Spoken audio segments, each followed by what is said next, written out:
రామలక్ష్మణ భరత శత్రుఘ్నులు జన్మించారని మీకు తెలుసు. ఇది కలియుగం.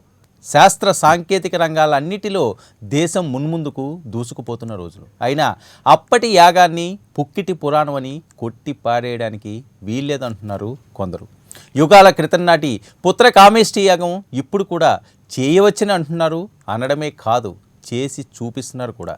ఈ యాగం చేస్తే వారిచ్చిన మూలికలు సేవిస్తే కడుపు పండడం గ్యారంటీ అని ఆయుర్వేదం సాక్షిగా వారు బల్లగుద్ది మరీ వాదిస్తున్నారు.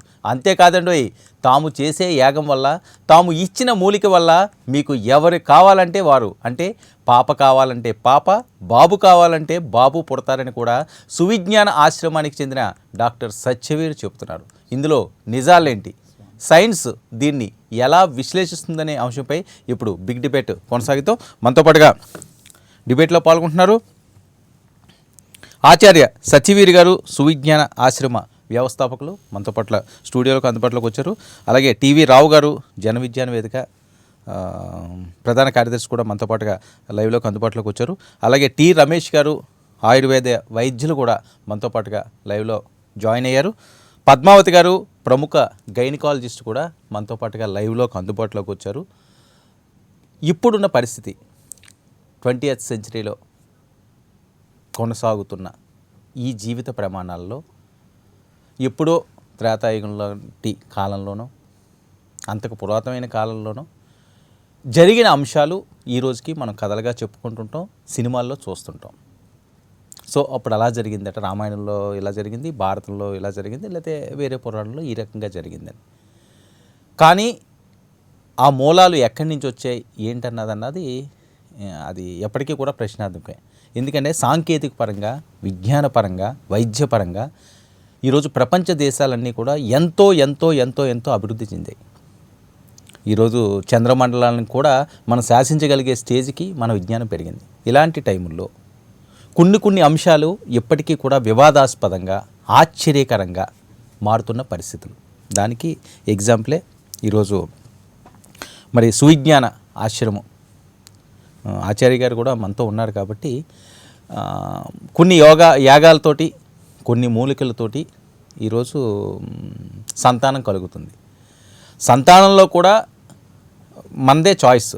అమ్మాయికి వస్తే అమ్మాయి, అబ్బాయికి వస్తే అబ్బాయి పుట్టే అవకాశం అయితే ఉంటుంది.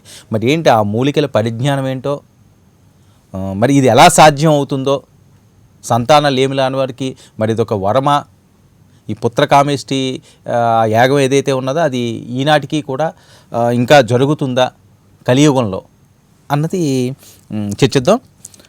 ముందుగా సత్యవీర్ గారే దీనికి ముందుగా స్టార్ట్ చేద్దాం. ఎందుకంటే ఆయన దగ్గర నుంచి వచ్చిన అంశమే మనం డిబేటబుల్గా తీసుకున్నాం కాబట్టి ఆ అంశాన్నే మనం తెలుసుకోవాల్సిన అవసరం ఉంది, ప్రపంచానికి చెప్పాల్సిన అవసరం ఉంది కదా. నమస్తే సత్యవీర్ గారు.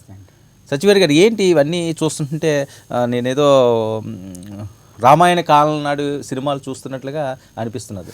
పుత్రకామేష్టి యాగం చేస్తే అప్పుడు శ్రీరామచంద్రమూర్తి ఎలా పుట్టారు అన్నది మేము చదువుకున్నాము, సినిమాలు ప్రకంగా చూస్తాం. కానీ ఇక్కడ మీరు అదే యాగం చేస్తున్నారా? ఏంటి సంతానం కలగడం ఏంటి యాగాలు చేస్తే? అయితే ఎక్కడ సమస్య వస్తుందంటే, మనము యాగం అనే పదాన్ని మన మనసులో ఏదో వేరే అర్థంలో తీసుకుంటున్నాం. ఓకే. అయితే మన శాస్త్రాల ప్రకారం యాగం అనేది ఒక పూజా తంతు లేక నమ్మకం కాదు. అందులో మూలికలు, ఔషధాలు ఇన్వాల్వ్ అవుతాయి. కాబట్టి నోటితో మంత్రాలు చదువుతూ ఉన్నాం, అట్ ద సేమ్ టైం అగ్ని లోపల మూలికలు వేస్తూ ఉన్నాము. ఆ వేసిన మూలికలు మండిన తర్వాత పీలుస్తూ ఉన్నాం. మీరు సెర్చ్ చేసి చూస్తే పొగాకు అనేది కాలుతుంది, ఎండిపోయిన ఆకు కాలిన తర్వాత అంతమై గాలిలో కలిసిపోయిందా అంటే కలిసిపోయింది అనుకోవచ్చు అనుకునేవాడు. కానీ ఆలోచించేవాడు ఉన్న పదార్థం నష్టం కాదు, లేనిది పుట్టదు.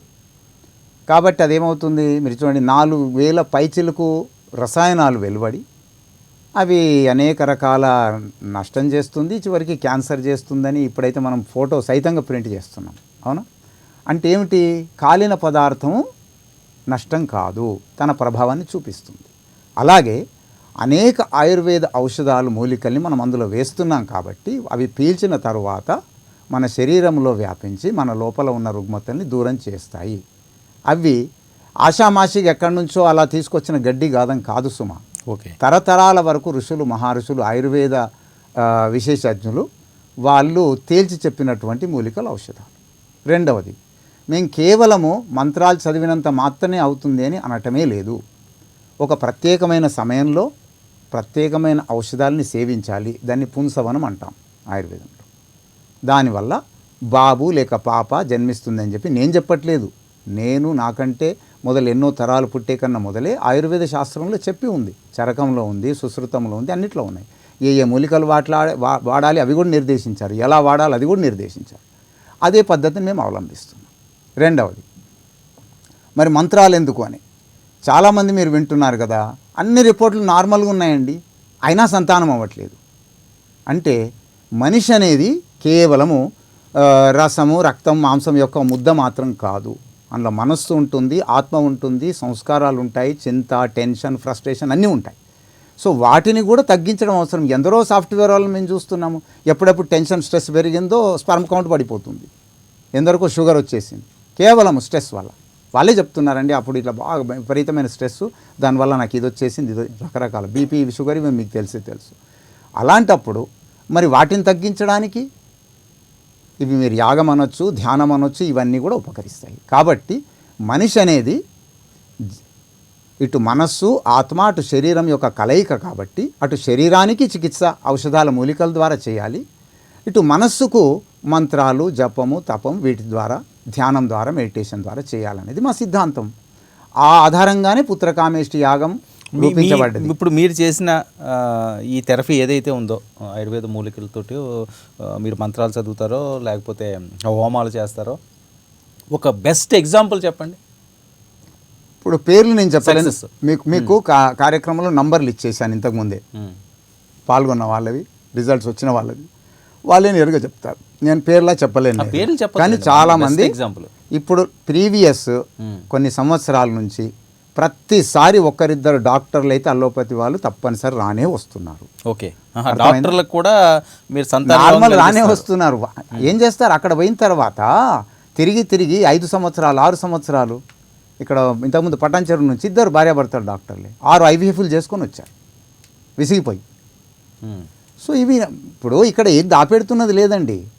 బాబు పాప అన్నారు కదా, 2-3 గ్రూపులు తీసుకోండి, మీ ఛానల్ ఆధ్వర్యంలోనే చేయండి. వితౌట్ మూలికలు ఏమవుతుంది, విత్ మూలికలు ఈ పద్ధతులు ఏమవుతుంది, 9 నెలలు చూడగానే అసలు వీటి వల్ల బాబు పాప అనేది అవుతుందా కదా తేలిపోద్ది కదా. 50 ఏళ్ళు చూడాల్సిన అవసరం లేదు. ఓకే, వీటి వల్ల ఎవరి రిపోర్ట్లు ఉన్నాయి కదా. పుత్రకామేష్లో వచ్చే ముందు వాళ్ళ స్పర్మ్ కౌంట్ ఎలా ఉంది, సిస్ట్ పరిస్థితి ఎలా ఉంది, థైరాయిడ్ పరిస్థితి ఎలా ఉంది, మిగతా ప్రాబ్లమ్స్, హార్మోనల్స్ ఇంబ్యాలెన్స్ అదేలా ఉంది, ఇవి చూసుకోండి. అంటే 3 నెలలు వాడిన తర్వాత రిపోర్ట్లు స్టడీ చేసుకుంటే తేలిపోతుంది కదా. బ్యాలెన్స్ ఉన్నాయి, ఏవి బ్యాలెన్స్ లో ఉన్నాయి అన్నది టెస్టుల ద్వారా తెలుస్తుంది. అంతే, ఎలా తెలుస్తుందని మాకు తెలియాల్సిన అవసరం లేదు. ఎవరికి డౌట్ ఉందో వాళ్ళకి తెలియాలి, నాకు అవసరం ఏమొచ్చి పడదు. అలా కదండి, మీరు ఎలాంటి, నాకు కావాల్సింది సక్సెస్ రిక్వైర్స్ నో ఎక్స్ప్లెనేషన్. వారికి సంతానం కావాలి. అది వికటిస్తే 13 ఏళ్ళు అయింది, ఒక్క మనిషి ఎవరైనా వికటించినట్టు వచ్చిందా? ఓకే. రెండవది, మా ఔషధాలు తయారు చేసే వాళ్ళు క్వాలిఫైడ్ డాక్టర్సే. ప్రొఫెసర్ రామ్ నివాస్ శర్మ, ఎంతమంది ప్రొఫెసర్లు ఉన్నారో వాళ్ళందరి యొక్క సీనియర్ ఆయన, వాళ్ళంతా ఆయన హయాంలో చదివి రిటైర్ అయిన వాళ్ళు. ఆయన ద్వారా ప్రారంభమైంది. వారి శిష్యుడు వాళ్ళ కొడుకు సురేంద్ర శర్మ ఉన్నారు, వాళ్ళు మా ఔషధాలు ఇదంతా విభాగం చూస్తున్నారు. చాలా కాన్ఫిడెంట్గా ఉన్నారు. రైట్ 1 మినిట్ అండి, మిగతా ప్యానలిస్టులు వెర్షన్ కూడా తీసుకున్నాక మళ్ళీ మీ దగ్గరకు వస్తాను. మనతో పాటుగా రమేష్ గారు ఆయుర్వేద వైద్యులు కూడా జాయిన్ అయ్యారు. రమేష్ గారు నమస్తే సార్. మీ వాయిస్ మ్యూట్లో ఉన్నదో సార్ చెక్ చేయరా ప్లీజ్.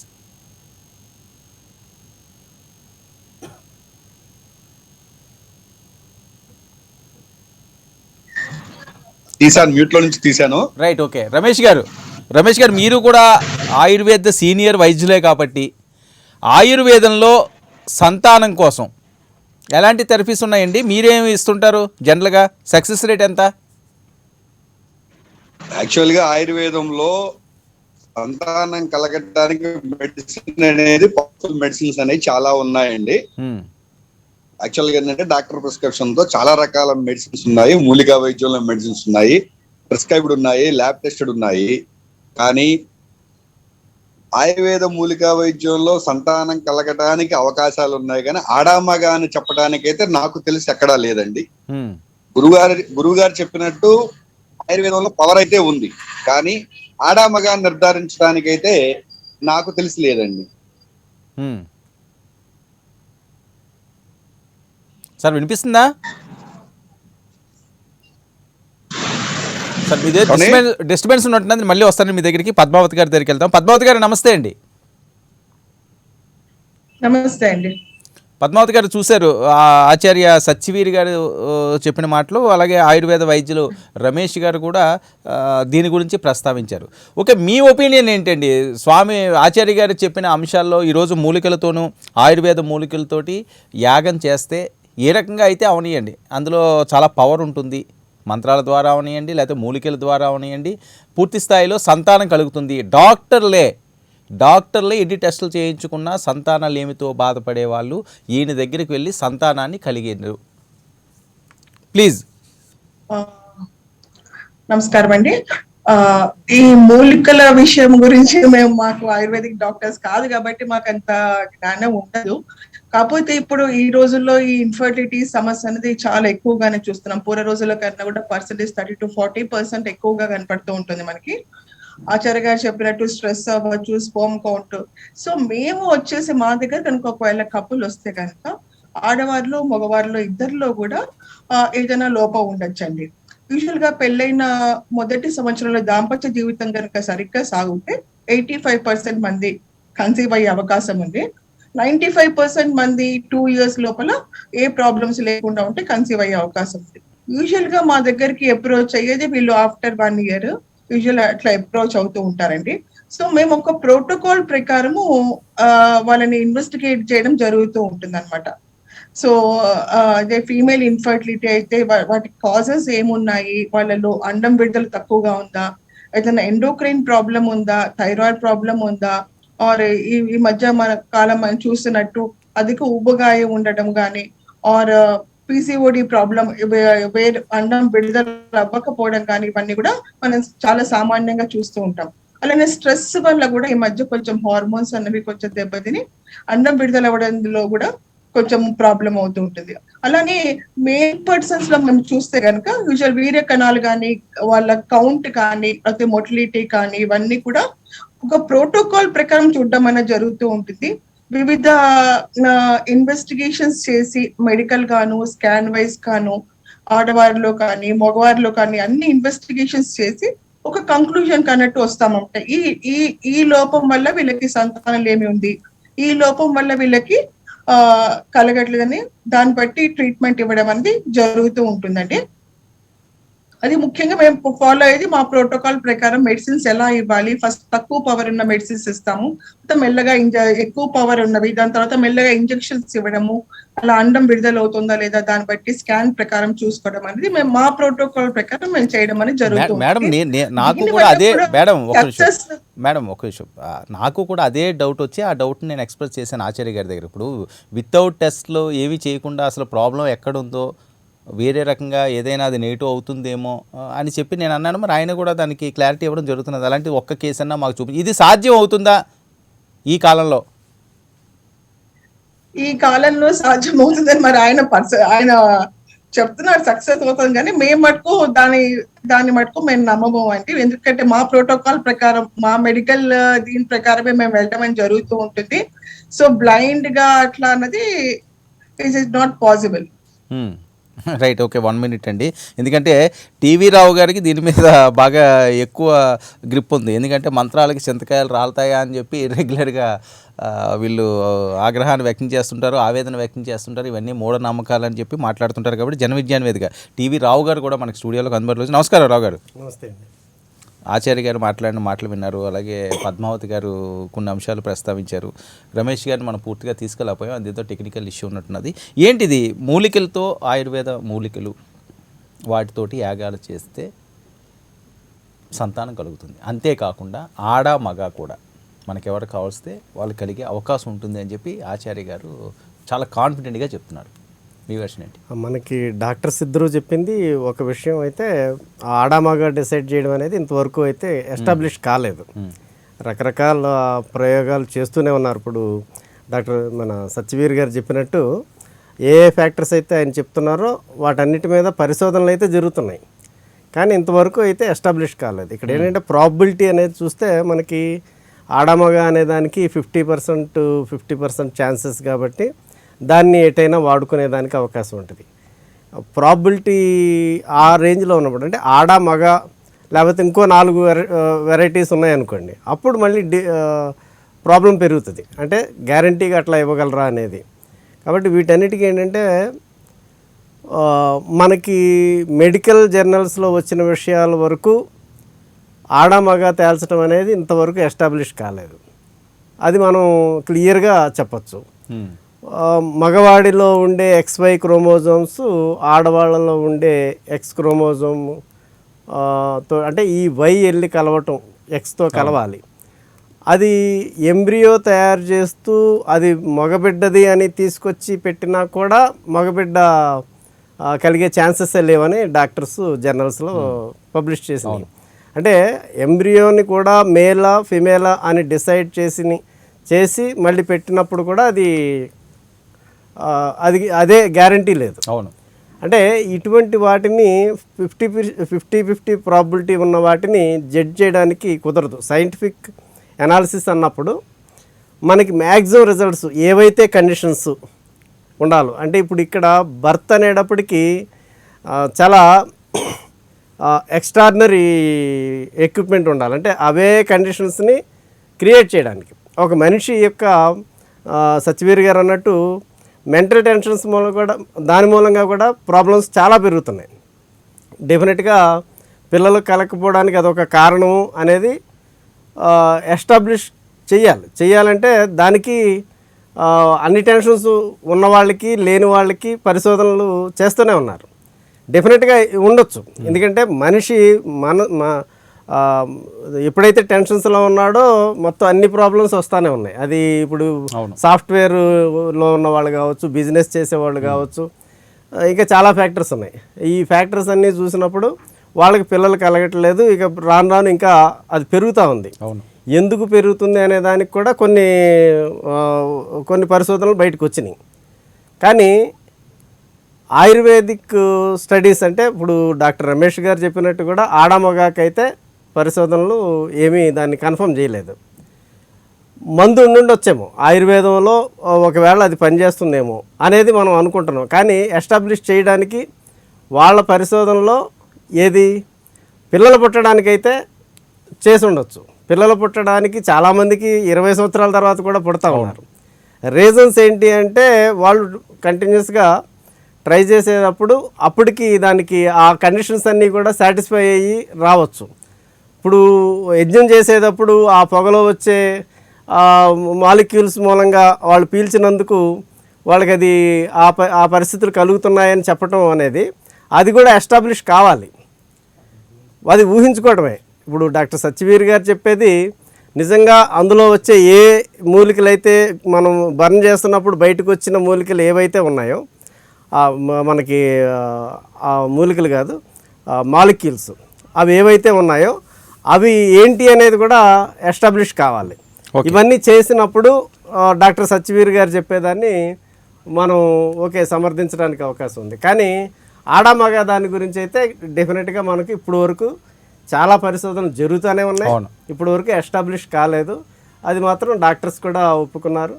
ఒక సత్యవీర్ గారు మాత్రం దాన్ని డెఫినెట్గా అమ్మాయి కావాలంటే అమ్మాయి, అబ్బాయి కావాలంటే అబ్బాయి అనేది అది డెఫినెట్ మనం గ్యారంటీగా మేము ఆయన సువిజ్ఞాన ఆశ్రమానికి వెళ్ళి డేటా తీసుకోవడం, ఎవరెవరు వచ్చారు ఏంటి అనేది కనుక్కోవడానికి ఆయన కూడా ఫోన్ నెంబర్లు ఇవ్వడానికి సిద్ధంగా ఉన్నారు. కాబట్టి డెఫినెట్గా పరిశోధన చేయాల్సిందే. అది ఆడ మొగ తెలుసుకోవడమే ఇప్పుడు నేరం కూడా. ఇంతకుముందులాగా అసలు తర్వాత విషయం స్కానింగ్ ద్వారా దాన్ని అసలు రిస్ట్రిక్ట్ చేశారు కదా.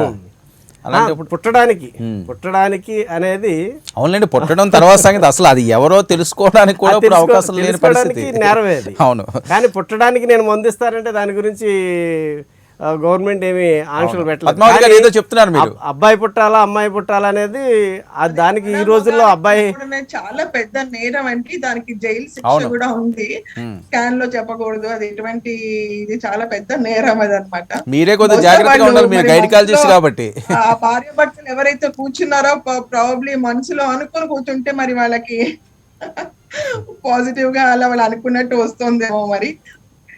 ఓకే 1 మినిట్ మేడం, ఎందుకంటే ఇది ఇది ఇది మనమే డిస్కస్ చేయడం కాదు.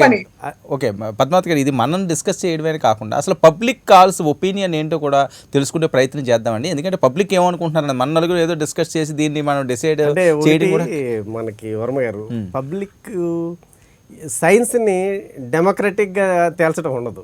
అదే చూద్దాం అసలు ఎవరు 10 మంది కలిసి ఇక్కడ ఈ బిల్డింగ్ ఫౌండేషన్ అక్కర్లేదు అంటే దానికి ఫౌండేషన్ పెట్టం కదా. అవును. ఓకే, ఒక నిమిషం అండి. తూర్పుగోదావరి జిల్లా నుంచి బాబ్జీ గారు ఒక కాలర్ ఉన్నారు. బాబ్జీ గారు అయ్యా నమస్తే సార్. నమస్తే అండి. సార్ రావు గారు చెప్పిందంతా కరెక్టే సార్. ఈ సైన్స్ జ్ఞానం ఇవన్నీ బాగా ఎక్కువైపోయే కొద్ది మూఢనమ్మకాలు ఎక్కువైపోతున్నాయండి. Pseudo science. ఇంకేమైనా చెప్పాలనుకుంటున్నారు ఈ విషయం కోసం? ఎందుకంటే సత్యదేవ్ గారు చాలా కాన్ఫిడెంట్గా చెప్తున్నారు, మాకు సక్సెస్ రేట్ వచ్చిందండి. డాక్టర్లు, సీనియర్ డాక్టర్లే అన్ని టెస్టులు చేయించుకున్న తర్వాత ఇంకా తమకి సంతానం లేదు అనుకున్న తర్వాత ఈయన దగ్గరికి వెళ్ళి ఆ ట్రీట్మెంట్ తీసుకున్న తర్వాత సంతానం కలిగింది, కావాల్సిన నేను నెంబర్లు ఇస్తాను వెళ్ళి చెక్ చేసుకోండి అని డైరెక్ట్గా లైవ్లో చెప్తున్నారు ఆయన. ఆయన చెప్పేది కరెక్ట్ కాదండి. రావు గారు చెప్పేది 100% కరెక్ట్ అండి. సత్యదేవ్ మేము చేసింది ఏంటి కాదు అనేది మీరు నిర్ధారణ చేయండి, పబ్లిక్ కాదు. అవును. నంబర్ 1, నేను మీకు ఆల్రెడీ నంబర్లు ఇచ్చేసాను. సో మీరు వెళ్ళొచ్చు, వాళ్ళ ఇంటర్వ్యూలు తీసుకోవచ్చు, వాళ్ళ రిపోర్ట్లను కూడా చెక్ చేయొచ్చు కదా. మీరు పోయే ముందు ఎలా ఉండినాయి అక్కడ 3-4 అయితే కొందరు సామాన్య ప్రజలు ఉన్నారు, కానీ చాలామంది ఎడ్యుకేటెడ్స్ ఉన్నారు, వాళ్ళు స్వయంగా చెప్తారు. రెండవ విషయం సో ఓకే, మీ దగ్గరికి సంతానాలు ఏమితో వచ్చిన వాళ్ళకి ఖచ్చితంగా సంతానం కలుగుతుందా? ఆ సక్సెస్ రేట్ 100% ఉందా? అట్లా ఉండదండి. ఎవరినైనా వినండి, మీరు ఈ హాస్పిటల్స్ ఉన్నాయి కదా, సంస్థలు ఉన్నాయి కదా, మీరు ఏ ఒక్క సంస్థ నుంచి అయినా 100% క్యాన్సర్ కానీ దేనికైనా కూడా ఉన్నది అని ఒక్కసారి నాకు తెలుసు ఆచార్య గారు, ఉండదు ఎక్కడ కూడా 100కి 100% పారామీటర్స్ ఎక్కడ కూడా సక్సెస్ ఉండదు. ఇది ఎక్కడ ఉండదు. సారీ మీరు ఏమనుకోవద్దు, కానీ నేను అనేది వాళ్ళకి ఎవరికి లేనటువంటిది నా నెత్తి మీద ముట్టగాయడం ఏంటి 100% చూపిస్తావా అని. మీరు క్యాన్సర్కి వెళ్ళి మీరు 100% క్యాన్సర్ సరి చేస్తామంటారా? కాదండి, మీరు 100% చెప్పట్లేదు, ఎంత ఉన్నది ఆ శాతం. అది నేను చెప్తాను ఏంటంటే సమాన సమాన సమస్య కలిగినటువంటి 100 పేషెంట్లను ఇక్కడ చేసినప్పుడే దాని యొక్క తులనాత్మక ఏది కదా, కంపారేటివ్ స్టడీ వస్తుంది. మా దగ్గరకు వచ్చేవాళ్ళు మ్యాక్సిమం 95%, 98% అన్నీ తిరిగి విసిగిపోయిన తర్వాతనే వస్తాయి. 98% అంటే మామూలు రేషియో కాదు. చూస్తున్నాం కదా కేసులు, మీకు చూపిస్తాను కదా. రెండే పెంచాను, మీరు 98 చెప్పారు. నేను మెడికల్ రిపోర్ట్స్ కట్టలు మీరు చూస్తే ఆడ పడి ఉన్నాయి, అర్థమైందా లేదా? ఇంత చూసేసరికి అబ్బాయి ఏ హాస్పిటల్ తిరిగి వచ్చారు, అర్థమైందా? అందులో నుంచి మేము సక్సెస్ ఇస్తున్నాం కాబట్టి 100%, 50% ఉంది, అర్థమైందా? అంతమంది ఏదైతే నేను 98% రిజల్ట్ ఉంది అనట్లేదు. నేనేమన్నానంటే అంతమంది ఎవరైతే వస్తున్నారో వాళ్ళంతా కూడా ఇలా తిరిగి విసిగిపోయిన వాళ్ళు వస్తున్నారు మ్యాక్సిమం. ఓకే, అందులో నుంచి మేము చాలా మందిని తగ్గిస్తున్నాం, అర్థమైంది కదా. అయితే మా పర్సంటేజ్ ఎప్పుడు తెలవాలి అంటే, ఒక మోడర్న్ సిస్టానికి ఏ ఏజ్ గ్రూప్ వాళ్ళు ఏ సమస్యలు కలిగినటువంటి 100 మంది వెళ్ళి ఎన్ని రోజుల్లో ఎంత ఖర్చుతో రిజల్ట్ తీసుకుంటున్నారు, అదే ఏజ్ గ్రూపు అదే సేమ్ సమస్య కలిగిన వాళ్ళు ఇక్కడ వచ్చేస్తే ఎంత సమయంలో ఎంత తక్కువ ఖర్చుతో ఏ సైడ్ ఎఫెక్ట్ లేకుండా ఎంత తీసుకుంటున్నారు, అప్పుడు కంపారేటివ్ స్టడీ అవుతుందండి. అంటే ఒకటి అర్థమైందా? కానీ మేము చెప్తున్నది ఏంటంటే, ఎవరైతే అక్కడ విసుగొచ్చారో వాళ్ళకు చాలా మందికి మేము రిజల్ట్ ఇస్తున్నాము. కానీ మీరు ఇదమిత్తంగా నంబర్ అడిగినప్పుడు 2 గ్రూపులు కావాలి. కానీ స్టార్టింగ్లో మా దగ్గరికి రావట్లేదు మంది. ఎందుకు రావట్లేదు? ఫస్ట్ అక్కడికే పోతున్నారు. ఎంతమంది అక్కడ ఫెయిల్ అయినా కానీ ఇక్కడ వస్తున్నారు. రఫ్గా ఎంతమంది ట్రీట్ చేస్తుంటారు మీరు ఈ 13 సంవత్సరాల్లో? చాలా మంది, వేల మందిని ట్రీట్ చేస్తారు. వేలలో 100 సక్సెస్ అయినాయా? అదే చెప్తున్నాను కదా. అయితే ఒకటి ఉంది, చాలా మంది ఏంటంటే సక్సెస్ కాగానే అటే వెళ్ళిపోవచ్చు, మనకు అవసరం ఉండదు కాబట్టి చెప్పడం కదా. ఎవరైతే థ్యాంక్స్ చెప్తూ కొందరు వస్తారో వాళ్ళు మాత్రమే. ఈ మధ్య కొంచెం ఎక్కువ మంది చెప్తున్నారు, మేము అన్నాం ఇలాగే బెనిఫిట్ పొందగానే అటే పోతున్నారా బాబు అని కొద్దిగా అంటున్నాం కాబట్టి ఈ మధ్య కొంతమంది రిటర్న్ చెప్తారు. 1 మినిట్ అండి. నరసరాజు గారు మచిలీపట్నం నుంచి ఒక కాలర్ ఉన్నారు. నరసరాజు గారు నమస్కారం అండి. నమస్తే అండి సార్, చెప్పండి. నేను ఇప్పుడు లైవ్ చూస్తున్నాను సార్. ఇక్కడ మేడం గారు మాట్లాడారు, అలానే సార్ మాట్లాడారు పక్కన. చెప్పండి, మీరు ఏం చెప్పాలనుకున్నారు చెప్పండి. టీవీ చూడకుండా చెప్పండి ప్లీజ్. ఇప్పుడు ఆయుర్వేదంలో మన సార్ మీ వాయిస్ నాకు వినపడతలేదు సార్. సార్ ఓకే, మీరు ఏం చెప్పాలనుకుంటున్నారో అది కన్క్లూడ్ చేయండి ప్లీజ్, చెప్పండి. అంటే ఇక్కడ ఆయన పుత్రకామాస్య యాగం చేస్తే పిల్లలు పుడతారంటున్నారు కదా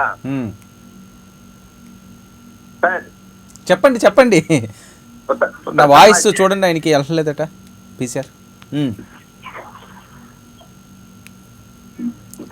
పుత్రకామాస్య యాగం చేస్తే పిల్లలు పుడుతున్నారని చెప్తున్నారు కదా సార్. మీరు నరసరాజు గారు, మీరు టీవీ చూస్తే నాతో మాట్లాడలేరు. మీరు టీవీ మ్యూట్ చేయండి, బయటకు వచ్చి మాట్లాడతారా ప్లీజ్, లేకపోతే కాల్ కట్ అయిపోతుంది. నాకు వినపడుతుంది. మీరు అసలు టీవీ చూడొద్దు, మీరు టీవీ చూడొద్దు, నా వాయిస్ వినండి. మీరు టీవీలో వాయిస్ వినకండి please. Right, okay, call cut అయిందట. హైదరాబాద్ నుంచి సత్యనారాయణ గారు మరొక కాల్ ఉన్నారు. సత్యనారాయణ గారు,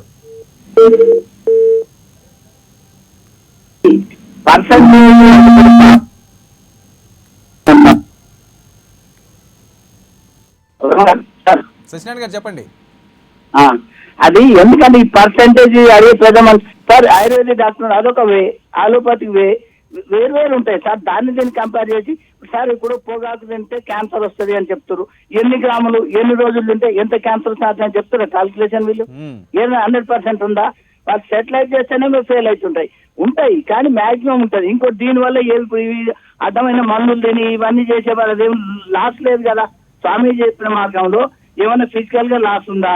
హోమాలు యజ్ఞాల వల్ల అనవసరంగా ఎందుకని మనం హిందూ ధర్మాన్ని బ్లేమ్ చేస్తానికి కానీ ఏది గ్యారంటీ సార్? ఇది ఎందుకంటే ఇది ఒక సత్యనారాయణ గారు ఒక్క విషయం, ఇది ధర్మాలు ఆటల కోసం మేము మాట్లాడలేదండి. ఇది ఎంతవరకు సాధ్యాలు, ఇందులో ఏది మైనస్ ఉన్నది ఏది ప్లస్ ఉన్నది అని చెప్పే ప్రయత్నం అంతే. ఆచార్య గారినో లేకపోతే ఇంకొకరినో బ్లేమ్ చేయడానికి కాదు ఈ ప్లాట్ఫామ్. ఇది మీరందరికీ తెలియాలని ఒక నిజంగా సంతానం లేని వాళ్ళు ఉన్నారండి. స్వామీజీ ఆచార్య గారు మాట్లాడారు, ఆయన నచ్చింది ఉంటే వెళ్తారు కదా, సంతానం వస్తుంది కదా, ఎవరో తెలుస్తుంది. ఆయన ఎవరో ఏమంటలేదు. థ్యాంక్ యూ సత్యనారాయణ గారు, ఆయన ఏమంటలేదండి, ఎవరుడి అనడానికి అయితే రాలేదు. ఇప్పుడు తెలియాలి కదా అసలు ఏం జరుగుతుంది. అది మనకి ఆయుర్వేదంలో మనకి ఆయుష్ డిపార్ట్మెంట్ ఒక గెజెట్. అవును, గెజెట్లో ఏంటంటే వాళ్ళు అప్రూవ్ చేసిన మెడిసిన్స్ లిస్ట్ ఉంటుంది. అందులో పుత్రకామేష్టి యాగం ఇట్లాంటివి ఏమీ లేవు. లేనప్పుడు అది ఆయుర్వేదం అని మెన్షన్ చేయడానికి లేదు, అది నాటు వైద్యం కిందే వస్తుంది. ఇక్కడ ఆయుర్వేదం అని చెప్పడానికి లేదు. ఈవెన్ మీకు పతంజలి వాళ్ళు కూడా ఫుడ్ సప్లిమెంట్స్గానే పతంజలి ఆరోగ్య కేంద్రం అంటారే కానీ ఆయుర్వేద కేంద్రం అంటానికి లేదు. ఎందుకంటే వాళ్ళు ఆయుర్వేదిక్ గెజిట్ అంటే ఆయుష్ గెజిట్లో ఉన్న మందులు కాకుండా ఎక్స్ట్రా కూడా అమ్ముతున్నారు. కాబట్టి అవన్నీ అమ్ముతున్నప్పుడు వాళ్ళు అక్కడ కరోనా మందు అంశం ఇప్పుడు విషయం అండి, ఆయుర్వేదం అనేది ఆయుష్ డిపార్ట్మెంట్ పుట్టిన తర్వాత పుట్టలేదు. నంబర్ 1. ఓకే, ఆయుష్ డిపార్ట్మెంట్ అనేది కొద్ది స్వాతంత్రం తర్వాత ఒక డిపార్ట్మెంట్ పెట్టి కొందరు కలిసి తయారు చేసింది. కానీ ఆయుర్వేదం అనేది ఎక్కడ ప్రారంభమైంది అంటే వేదం నుంచి ప్రారంభమైంది. వేదాలు అనేవి 4 ఉన్నాయి. అందులో యజుర్వేదం అనేది ఒక వేదం, దానికి ఉపవేదం ఆయుర్వేదం. అర్థమైంది కదా. సో అక్కడ మూలికల్ని ఎలా వాడుకోవాలి, దేనికి వాడుకోవాలి అవన్నీ చెప్పారు.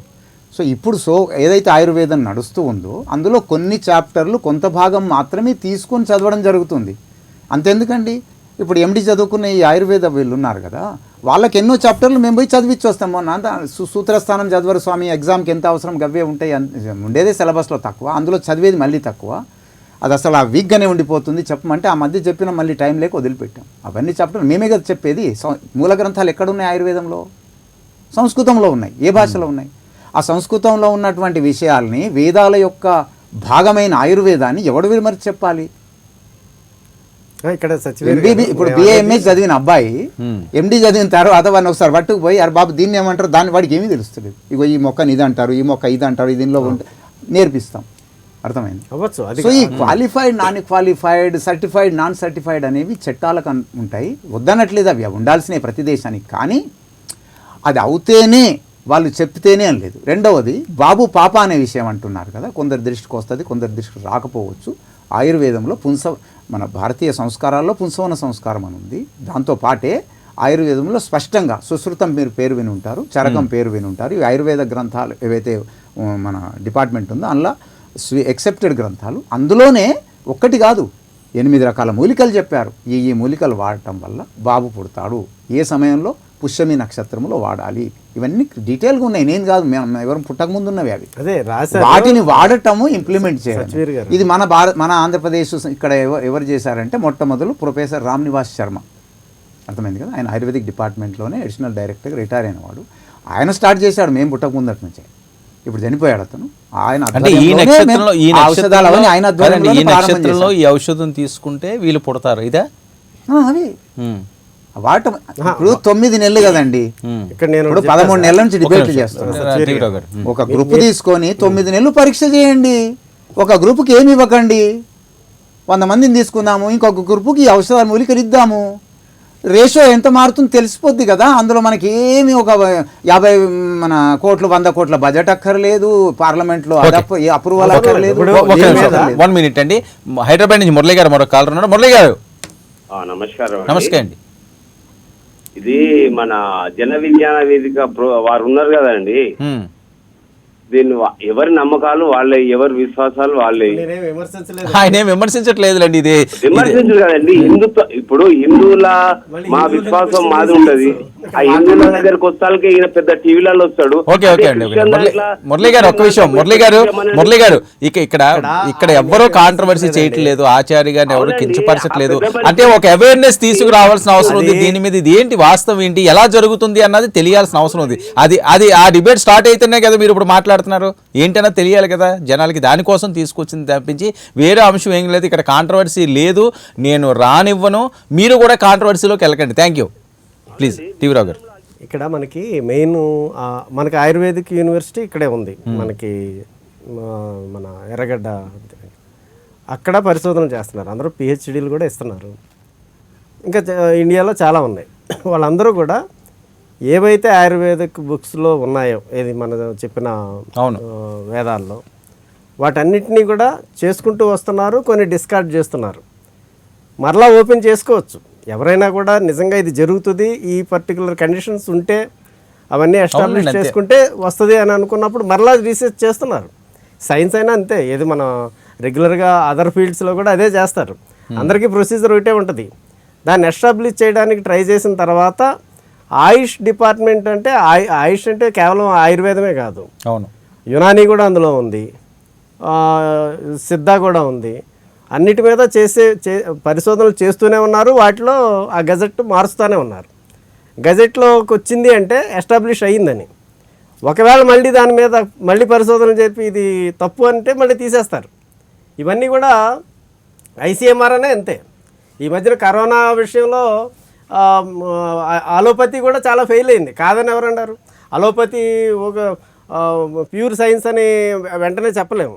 అది చాలా కాలం రీసెర్చ్ చేసిన తర్వాత అది పురాతన గ్రంథంలో ఉందని చెప్పేసి యాక్సెప్ట్ చేయడం ఏమి ఉండదు. పురాతన గ్రంథమైనా ఇప్పుడైనా మొత్తానికి పరిశోధన అనేది కంటిన్యూ అయితే పరిశోధనలో వచ్చిన విషయాల్ని మళ్ళీ క్రోడీకరించి మళ్ళీ అందరూ కూడా ఇంటర్నేషనల్గా అది యాక్సెప్ట్ చేయబడి అది మనకి బుక్స్లోకి రావడం జరుగుతుంది. ఇప్పుడు పాత గ్రంథాల్లో ఉంది కాబట్టి యాక్సెప్ట్ చేయమని లేకపోతే డిస్కార్డ్ చేయమని కాదు. ఓకే, అక్కడ ఏంటంటే దానిని ఎస్టాబ్లిష్ చేయడానికి నిరంతరం పరిశోధనలు జరుగుతూనే ఉంటాయి. ఓకే, ఇప్పుడు కాదన్నా మళ్ళీ రేపు అవునని అందులో కాదంటలేదు. ఇప్పుడు పురాణాలని అదే కానీ అప్పుడు ఎప్పటి నుంచో ఫాలో అవుతున్నారు కాబట్టి, ఎప్పుడు మన చిన్నప్పటి నుంచి చెవిలో నూనె పోసేవాళ్ళు, ఇంకేవో చేసేవాళ్ళు, అవన్నీ ఇప్పుడు చేస్తున్నామా? చేయట్లేదు, చేయొద్దు అంటున్నారు. 1 మినిట్ సార్ ఇస్తాను. భాస్కర్ గారు హైదరాబాద్ నుంచి మరొక కాల్ ఉన్నారు. భాస్కర్ గారు చెప్పండి. హలో సార్, మాట్లాడండి భాస్కర్ గారు. మీరు టీవీ చూడకండి ప్లీజ్. టీవీ చూస్తే లేదు సార్. చెప్పండి, మీరు ఏం చెప్పాలనుకుంటున్నారు? హలో సార్, ఏం మాట్లాడాలనుకుంటున్నారు ప్లీజ్? బాగుంది. పిల్లలే సార్, మాకు శాస్త్రి గారితో మాట్లాడాలి. మాట్లాడండి. హలో చెప్పండి. పిల్లలే సార్, మాకు శాస్త్రి గారితో మాట్లాడాలి. మాట్లాడండి. ఏదో కనెక్షన్ ప్రాబ్లం ఉంది. హలో మాట్లాడండి సార్. మీరు టీవీ చూసిన శాస్త్రి గారితో మాట్లాడాలి. శాస్త్రి గారే మాట్లాడుతున్నారండి. నాకు నాది 82 సార్, నాకు వేరే వర్క్. నాకు 2001లో మ్యారేజ్ అయింది సార్. హలో మాట్లాడండి భాస్కర్ గారు. సార్ నాది 2001లో పెళ్ళైంది సార్. సంతానం లేదు సార్. మీ ఆలోచన మీది సలహా తీసుకుందాం అనేది ఫోన్ చేసి సార్. Right, okay. పద్మావతి గారు ఒక నిమిషం, మీరు తర్వాత చెప్తారు కానీ పద్మావతి గారు 2001 నుంచి ఆయనకి పిల్లలు లేరట. ఇప్పుడు ఎవరిని అడగాలి? మిమ్మల్ని అడగాల, ఆచార్య గారిని అడగాల? 2001 నుంచి పిల్లలు లేరు. అవును. సో ఫస్ట్ 2 years మామూలుగా వదిలేసిన, మామూలుగా న్యాచురల్ మెథడ్ లో అవుతారని వదిలేసినా కూడా ఇంకా 3rd year లో అయినా వాళ్ళు అంటే టెస్ట్లు చేయించుకోవాలండి. ఇప్పుడు మా దగ్గర ఎట్లా ఉంటుందంటే, ఇప్పుడు ఎల్లోపతిలో కానీ ఇప్పుడు మన మెడిసిన్ అన్ని కంట్రోల్డ్ ట్రయల్స్ చేసి మెడిసిన్స్ అన్ని కూడా పేషెంట్స్ మీద చూసి వాటి సైడ్ ఎఫెక్ట్స్ ఏంటి, కాంప్లికేషన్స్ ఏంటి, వాటి వల్ల బెనిఫిట్స్ ఏంటి, ఇవన్నీ చూసే ఇవ్వడం జరుగుతూ ఉంటుంది. అలానే ఒక ప్రోటోకాల్ ప్రకారం వెళ్తాం అనమాట. ఫస్ట్ ఆడవాళ్ళని యూజువల్ గా ఫీమేల్ ని చూసేసి అందులో అందరికి ఉన్న టెస్ట్లన్నీ చేసి వాళ్ళకి అల్ట్రాసౌండ్ అనుకోండి, ఇంకేదైనా ఎండోక్రైన్ ప్రాబ్లం అనుకోండి, ఇంకేదైనా ప్రాబ్లం కూడా చూసుకుని వాళ్ళలో ఓవేరియన్ రిజర్వ్ అంటాము, ఇవన్నీ కూడా అండం విడుదల అవుతుందా లేదా, ఇవన్నీ కూడా ట్యూబ్ సమస్య ఉందా, యూట్రస్ పక్కన ట్యూబ్ సమస్య ఉందా, అది గర్భసంచిలోనే ప్రాబ్లం ఉందా, ఇవన్నీ కూడా ఒక ప్రోటోకాల్ ప్రకారం చూసుకోవడం జరుగుతూ ఉంటుందండి. ఇవన్నీ ఒకవేళ కనుక నార్మల్ ఉంటే ఇప్పుడు మేల్ పార్ట్నర్ ని కూడా ఇన్వెస్టిగేట్ చేయడం అనేది జరుగుతూ ఉంటుంది. అలానే కంబైన్డ్ ఇన్ఫర్టిలిటీ కూడా కొంతమందిలో చూడొచ్చు. సో ఒక్కొక్క ఫ్యాక్టర్ రూల్ అవుట్ చేసుకుంటూ దానికి తగ్గిన ట్రీట్మెంట్ ఏదైతే మన ఐడెంటిఫైబుల్ పెథాలజీ ఏదైతే ఉందో దానికి తగ్గిన ట్రీట్మెంట్ అనేది ఇవ్వడం జరుగుతూ ఉంటుంది అనమాట. అది మళ్ళీ ఇందాక మాట్లాడినట్టు నేను డ్రగ్స్ కూడా మనం లో డోస్ తో పెంచేసి కొంచెం ఇంజెక్షన్స్ వరకు వెళ్ళడం జరుగుతూ ఉంటుంది. అలానే అన్ఎక్స్ప్లెయిన్డ్ ఇన్ఫర్టిలిటీ అంటుంటాం. ఈ ఇద్దరిలో కూడా అన్ని పారామీటర్స్ అన్ని నార్మల్ గా ఉన్నా కూడా ఒక్కొక్కసారి ఇన్ఫర్టిలిటీ ప్రాబ్లం అనేది ఎదురవుతూ ఉంటుంది. వీళ్ళకి యూజువల్ గా మనము ఈ IUI కానీ అవన్నీ కూడా చేయడం జరుగుతూ ఉంటుందండి. సో ఇవి ఏంటి అంటే ఇంకా ఎవరిది ఈ ప్రూఫ్ వాళ్ళకు ఉంది. So we have all our protocols, ఆ ప్రోటోకాల్స్ ప్రకారం మేము ఫాలో అవుతూ ఉంటాం అనమాట. సో ఆచార్య గారు చూడండి, జనరల్గా ఎవరైతే మా దగ్గరకు వస్తారో నార్మల్గా ఏ సమస్య లేనట్టుగా అనిపిస్తే ఏం చేస్తామంటే, మా డాక్టర్ కూడా ఉన్నాడు ఆయుర్వేదం వాళ్ళు, చూసి జనరల్గా ఫర్టిలిటీకి అవసరమని ఇస్తారు. మొండిగా ఉండి లేకపోతే ఏమైనా చిక్కులు ఉన్నట్టుగా ఇవి అనిపిస్తే మాత్రం అప్పుడప్పుడు వాళ్ళు కూడా ఈ టెస్ట్ చేసుకోరమ్మని చెప్పేస్తారు.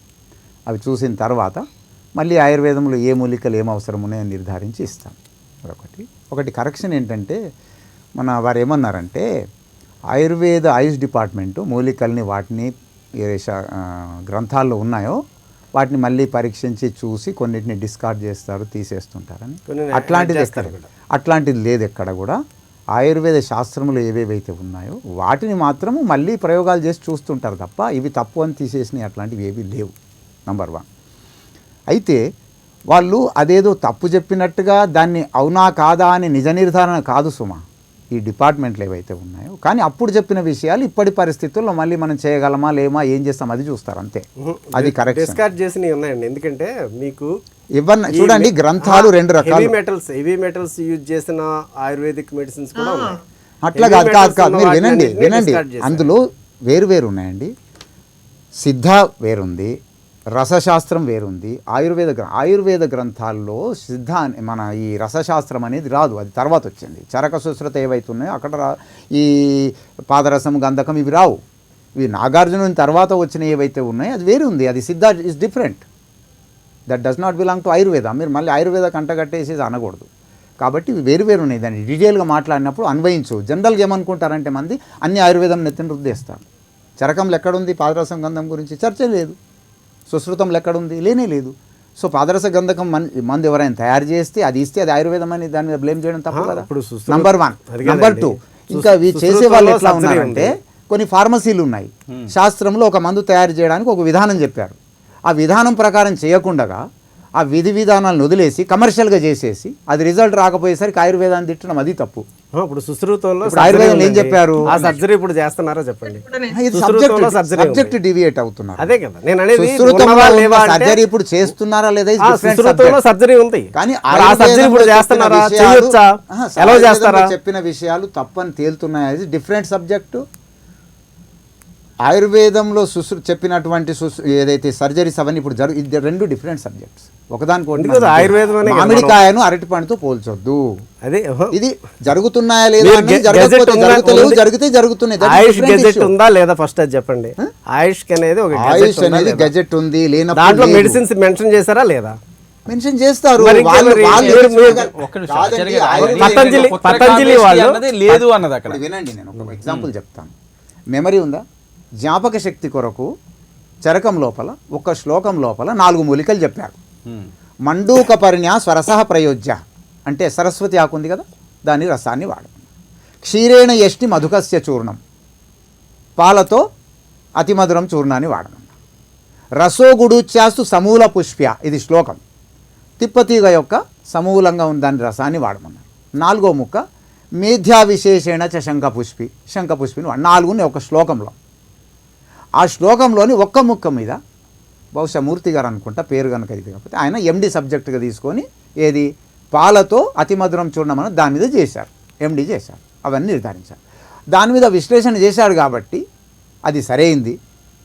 ఇక ఈ 3 అబద్ధం అంటావా? లేదు, మూలికల 100,000 కొద్ది చెప్పారు, మీరు 50 మీద చేసి ఉంటారు. 50 మీద మీరు చేసిన కొత్త కనిపెట్టడం ఏం లేదు సుమా. అట్లా కాదండి, ఆ ఋషులు మీరేమంటారు ఒకటి చెప్పండి.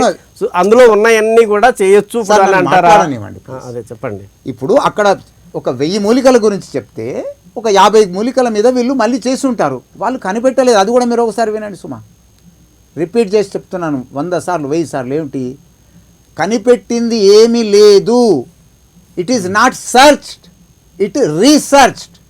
ఆయన మెమరీకి ఉన్నది అంటే ఆయన వాడు చూసి మెమరీ వస్తుందా లేదు చూశాడు, కనిపెట్టిందే ఉందండి అక్కడ. నువ్వు అంతకన్నా పెద్ద అథారిటీ అయ్యి అది నిజమా అబద్ధమా నిర్ధారించట్లేదు. ఆయన చెప్పింది అంతే, ఎష్టి మధు చూర్ణం పాలలో కలిపితే జ్ఞాపక శక్తి వస్తుందా? అరే వచ్చింది కాబట్టి ఆయన చేసి చెప్పాడు, నువ్వు కేవలం నీ సంశయం కోసం రీకన్ఫర్మేషన్ చేసుకుంటున్నావు.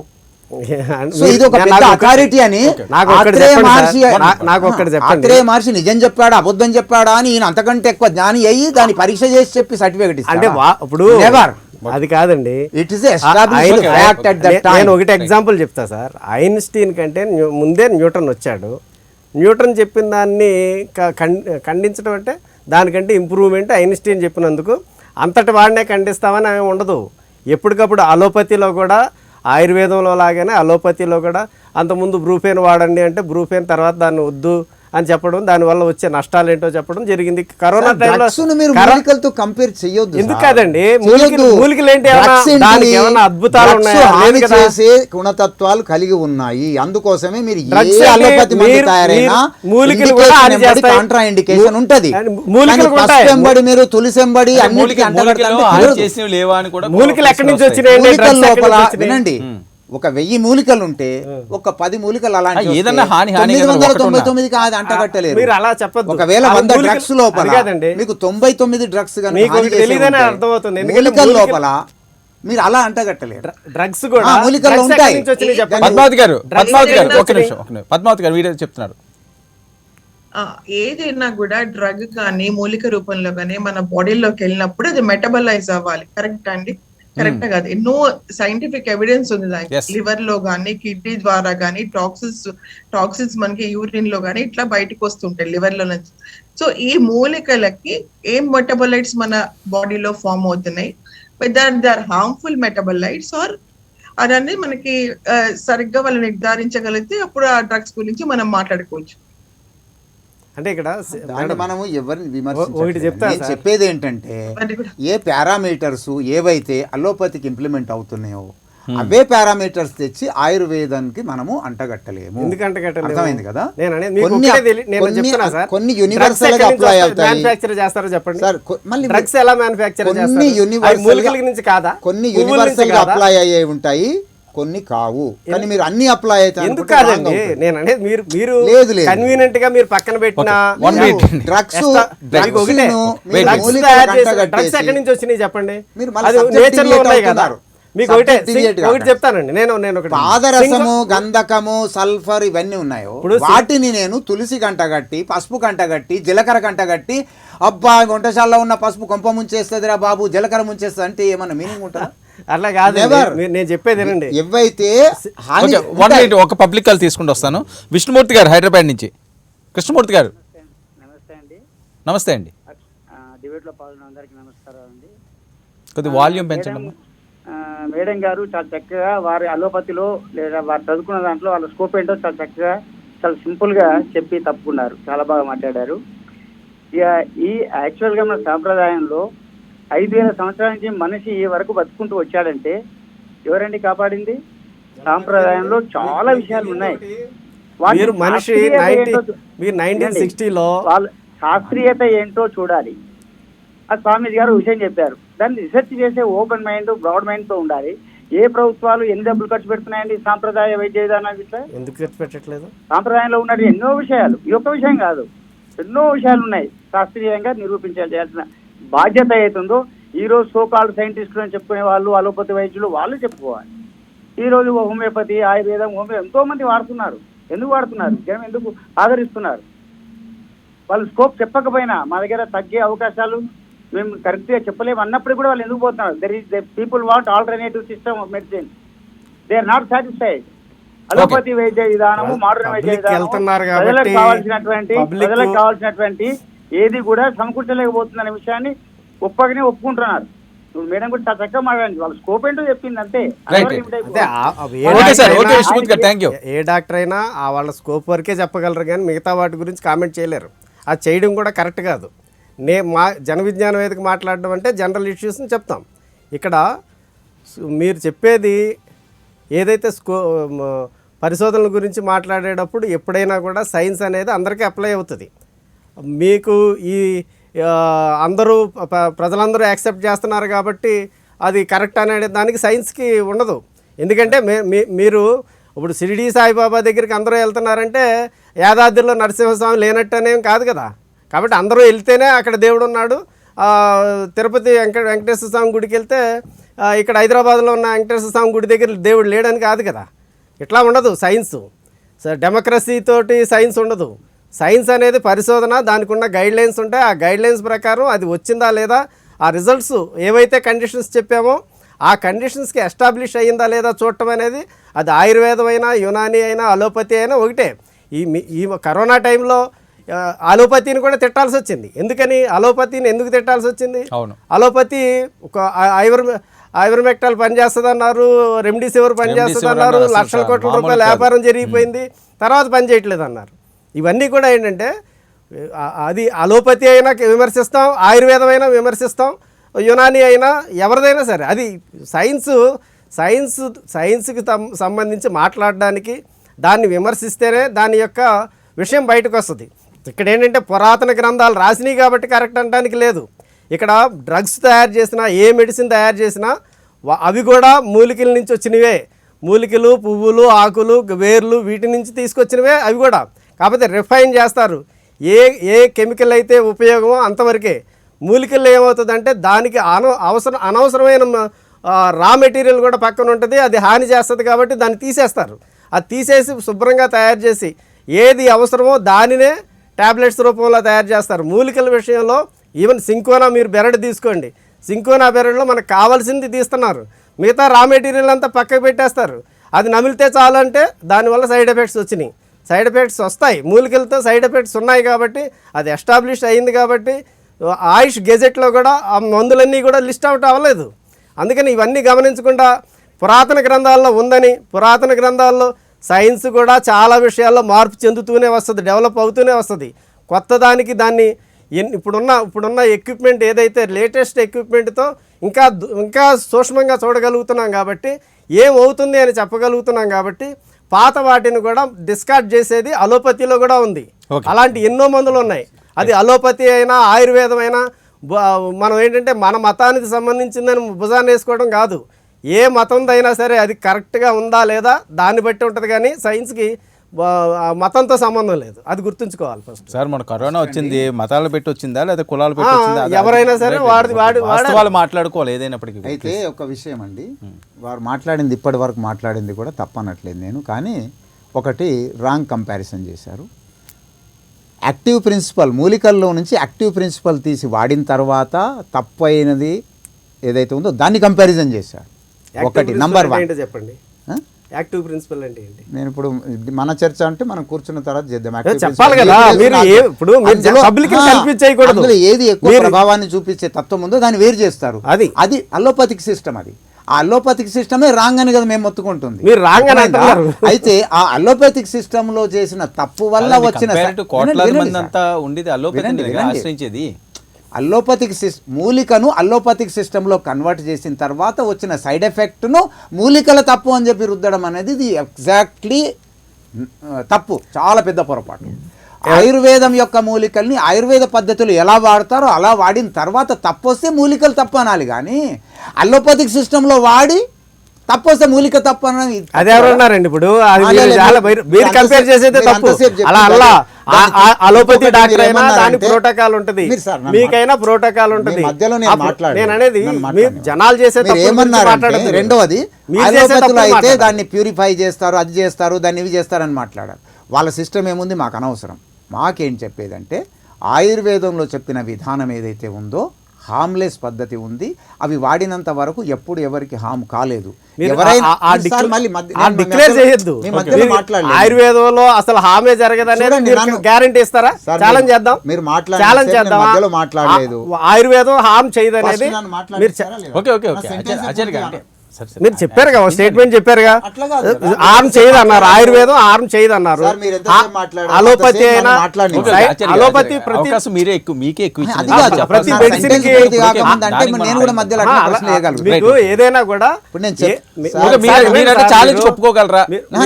మీరు గ్యారంటీ ఇస్తారా? ఛాలెంజ్ సబ్జెక్ట్ మాట్లాడిస్తారా? మొదలే మీరు ఛాలెంజ్ చెప్తున్నారు అని జనాలు కన్ఫ్యూజ్ చేయడానికి చాలా చెప్తున్నారు. మీరు చెప్పండి. నేను చెప్పేది ఏంటంటే ఆయుర్వేద ఏదైతే మూలికలు ఉన్నాయో ఆయుర్వేద గ్రంథాలను అనుసరించి వాటి సిస్టమ్ని అనుసరించి వాడటం జరుగుతుంది. ఆ రకంగా వాడినప్పుడు ఏదైనా సైడ్ ఎఫెక్ట్ వస్తేనే అప్పుడు ఆయుర్వేదం బ్లేమ్ అవుతుంది తప్ప, ఎవరైనా అల్లాటప్ప వాళ్ళు ఉన్నారు, వాళ్ళు ఎవరో ఊర్లో ఏది తెలియనోడు ఏదన్నా తప్పు చేస్తే అది ఆయుర్వేదం మీదకి రాదు. శాస్త్రంలో ఆయుర్వేదంలో అలా చెప్పి అలా వాడినప్పుడే ఆయుర్వేదం మీదకి వస్తుంది తప్ప, గల్లీలలో ఎవడి ఇష్టం వచ్చినట్టు వాడి అప్పుడు మూలికల్ని తిడతానంటే కుదరదు. వ్యక్తి తప్పును దానికి అన్వయించొద్దు. అలాగే అల్లోపతిలో కూడా ఎందరో చేస్తారు, స్టెరాయిడ్స్ ఇస్తారు, ఏమో చేస్తారు, ఏదో ఆర్ఎంపీ చేస్తారు, దాన్ని బట్టి మీరు అనలేరు. కాబట్టి ఆయుర్వేదం యొక్క శాస్త్రములో చెప్పిన విధానం ప్రకారం చేసిన తరువాత గనక తప్పు రిజల్ట్ వస్తేనే అప్పుడు అనాలి. అలాంటిది ఎక్కడ ఏమి జరగలేదు, జరగలేదని మీరు గ్యారెంటీ ఇస్తారు. వినండి, మీరు అందుకే చెప్పినా కూడా ఎవరో గల్లీలో చేసిన దాన్ని కానీ ఎవరో అలోపతి వాడు ఆయుర్వేద మూలికలు ఆయుర్వేద శాస్త్రంలో చెప్పిన మన శాస్త్రం చెప్పగలుగుతాం కానీ ఎవరో చేసిన విషయం గురించి మాట్లాడడం కదా. అలా పడితే అలోపతి మీద కూడా వస్తాయి, ఆర్ఎంపీల గురించి చెప్పట్లేదు కదా. కాబట్టి నేను మాట్లాడుతుంది ఆయుర్వేదం గురించి, వేదం గురించి. సో దాన్ని వదిలేసి మళ్ళీ మీరు ఎవరో వ్యక్తులను తీసుకొచ్చేసి దాన్ని అంటగట్టు తీసుకురాలేదండి. సో నేను చెప్తున్నది అదే, వేదం కానీ వేదం యొక్క ఉపవేదం కానీ ఆయుర్వేదం ఏదైతే ఉందో చరక సుస్థ గ్రంథాలు ఉన్నాయో అవి చెప్పిన విధానం ఏదైతే ఉందో దాని విధానాన్ని సరిగ్గా పాటించి చేసినప్పుడు రిజల్ట్స్ అలాగే. నేను అడిగా మిమ్మల్ని, సుశ్రుతుడు సర్జరీ చేశాడండి, అది రాసుంది. ఆ రకంగా ఈ రోజు సర్జరీ చేస్తారా?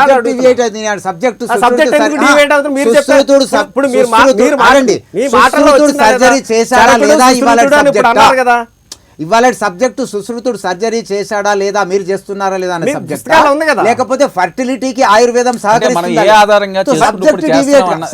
అక్కడ దొరికిపోయారు కాబట్టి దాన్ని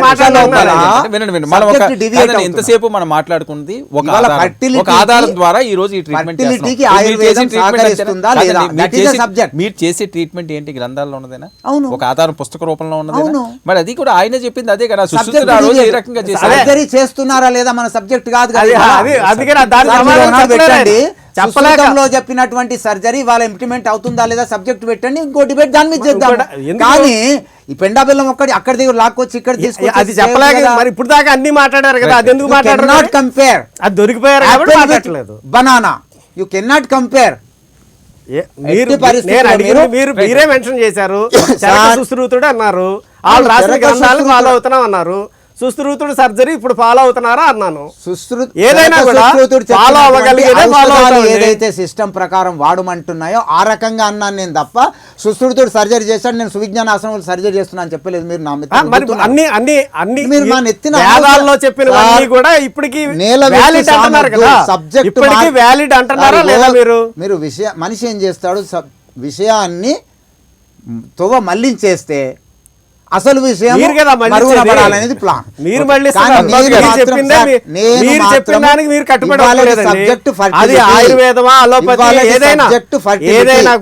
ఇవాళటి సబ్జెక్ట్ ఫర్టిలిటీ, ఆయుర్వేదం అనేది ఓకే, ఓకే. ఫర్టిలిటీకి fertility సహకరిస్తుందా మీద లేదా? మేడం That కూడా is the చెప్తున్నారు subject. చాలా అంశాలు. మేడం స్టేల్ గా ఉండదండి, కదులుతా ఉంటది, రీసెర్చ్ జరుగుతూ వేరే ఉంటది, టైంలో అది పెట్టండి, కానీ చర్చ స్టేల్ గా చేస్తాం. ఉండదు ఎప్పుడు.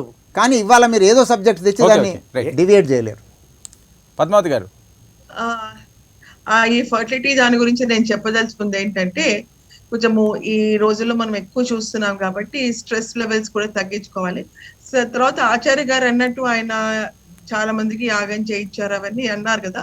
సో ఆయన కూడా స్టాటిస్టిక్స్ తీసి ఏ ప్రాబ్లమ్ తో వచ్చారు, వాళ్ళు ఎంత ఏజ్ గ్రూప్ లో ఉన్నారు, భార్య ఏజ్ ఎంత, భర్త ఏజ్ ఎంత, తీసుకున్నాక ఎన్ని రోజులక ప్రెగ్నెన్సీ వచ్చింది, దాని తర్వాత ఈ ప్రెగ్నెన్సీ అనేది సక్సెస్ఫుల్ గా 9 months వెళ్ళిందా లేదా, మధ్యలో ఎంత మందికి ఏమైనా ప్రాబ్లమ్స్ ఏమైనా వచ్చాయా, అవన్నీ కూడా ఆయన స్టాటిస్టిక్స్ తీసుకుని ఆయన ప్రజెంట్ చేస్తే బాగుంటుందండి. అదే నా ఉద్దేశం. అవునమ్మా, మీరు చెప్పిన అడ్వైస్ చాలా బాగుంది. మేము అలాగే చేస్తున్నామమ్మా, అలా గుడ్డిగా చేయట్లేదు. ఎంతమంది వస్తున్నారు, ఎందుకంటే వాళ్ళ రిపోర్ట్లు ఫైల్ కేసు పెడుతున్నాము, మొదలు ఎలా ఉంది, ఈ మూలికలు ఇచ్చిన తర్వాత ఎలా ఉంది, అన్నీ మేము సిస్టమేటిక్గా చేస్తున్నాము. అది కూడా మా ఒక క్వాలిఫైడ్ డాక్టర్ ఆధ్వర్యంలో చేస్తున్నాము. ఆయుర్వేదిక్ వేరే క్వాలిఫైడ్ ప్రాబ్లమ్స్ ఉన్నాయా, మెడికల్ ప్రాబ్లమ్స్ ఉన్నాయా ఏంటన్నది ఆయన కూడా స్టాటిస్టిక్స్ తీసుకుని మనం ప్రూవ్ చేసుకుంటే మంచిదండి. అంటే మేడం ఇప్పుడు ఎవరికైనా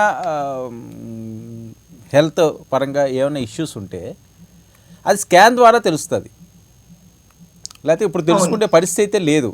ఎవరిదైనా సరే చాలా స్కాన్స్ వచ్చినాయి కాబట్టి ఆ స్కాన్స్ కానీ ఈరోజు పిల్లలు మాకు కలగటం లేదని ఒక 10 సంవత్సరాల నుంచి 15 సంవత్సరాల నుంచి అని వెళ్ళి ఆచార్య గారిని ఆశ్రయిస్తే పిల్లల కోసం అని చెప్పి కొన్ని మెడిసిన్లు ఇవ్వడం అన్నది అది కొద్దిగా అసలు నేరుగా వచ్చిన వాళ్ళకి తక్కువ టైంలో మ్యారేజ్ అయిన వాళ్ళకి.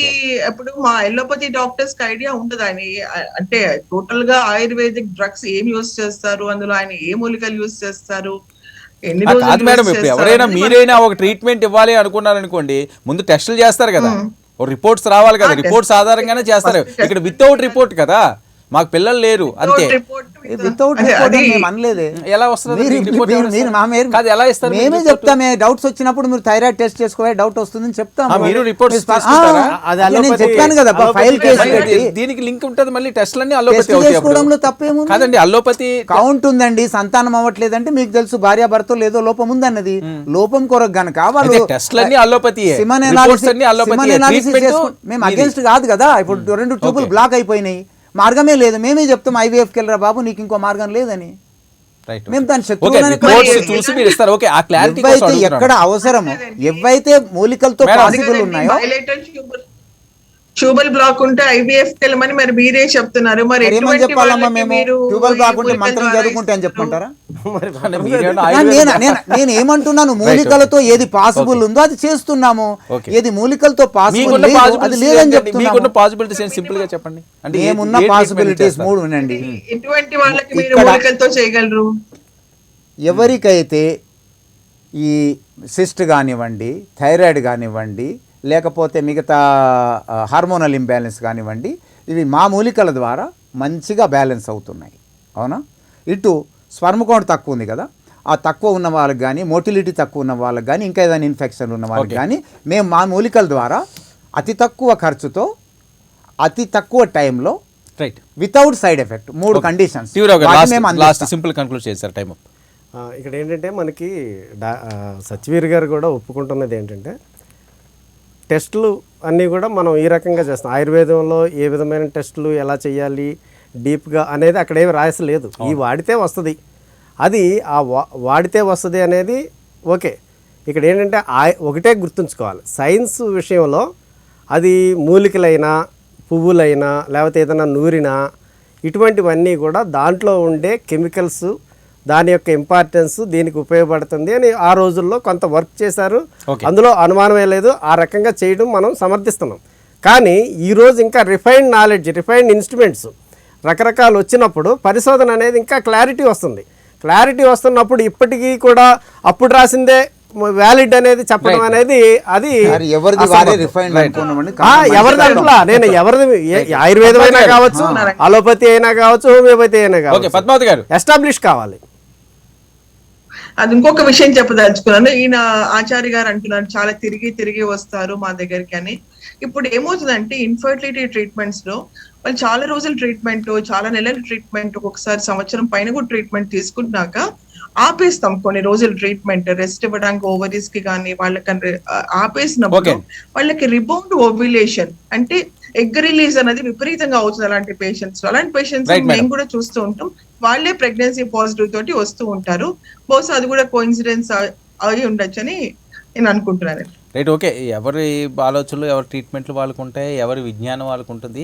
ఇది ఏంటంటే ప్రజలకి చేటు కాకూడదు, అదొకటి చేయాలి. అది మీ దాంట్లో అవనియండి, లేకపోతే ఆయుర్వేదంలో అవనియండి, ఆయుష్లో అవనియండి, ఏదైనా సరే ప్రజలకు మంచి చేసే విధంగానే ఉండాల్సిన అవసరం ఉంది. మరి ఆచార్య గారు తనదైన స్టైల్లో సైన్స్ అది ఏదైనా అలోపతి, ఆయుర్వేదం సైన్స్ వేరు, ప్రాక్టీస్ చేసేవాళ్ళు వేరు. సైన్స్ అనేది 100% అది ప్రూవ్ అవ్వాలి. ప్రాక్టీస్ చేసే రకరకాల డాక్టర్స్ ఉంటారు, వాళ్ళు తప్పులు చేస్తారు. అది అలోపతి అయినా చేస్తారు, ఆయుర్వేదం. Thank you so much TV Rao గారు చర్చలో పాల్గొన్నందుకు. థ్యాంక్ యూ అండి పద్మావతి గారు, థ్యాంక్ యూ ఆచార్య సత్యవీర్ గారు. ఇది ఇవాళ big debate. Stay tune to prime news.